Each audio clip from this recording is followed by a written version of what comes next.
మీరు Google pay, PhonePe, UPI వాడుతున్నారా? వేరే యూపీఐ ఏదైనా గానీ, అయితే ఈ వీడియో మీకోసమే.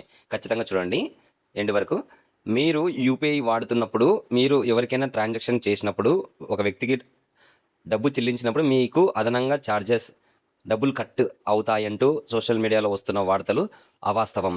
ఇందులో మొదటి విషయం, ఒక వ్యక్తి నుంచి ఇంకొక వ్యక్తికి మీరు యూపీఐ ద్వారా చెల్లింపు జరిపినప్పుడు అమౌంట్ అనేది మీకు అదనంగా చార్జెస్ అనేది ఎటువంటివి పడవు అని ప్రభుత్వ ఉత్తర్వు ప్రకారంగా, ప్రభుత్వ వివరణ ప్రకారంగా వచ్చింది.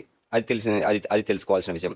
రెండవది ఎండిఆర్, మర్చెంట్ డిస్కౌంట్ రేట్. అంటే వ్యాపార లావాదేవీల పైన చార్జెస్ వేయాలా ఆ యూపీఐ పేమెంట్ చేస్తున్నప్పుడు, వద్దా అనే విషయం చర్చ జరుగుతుంది.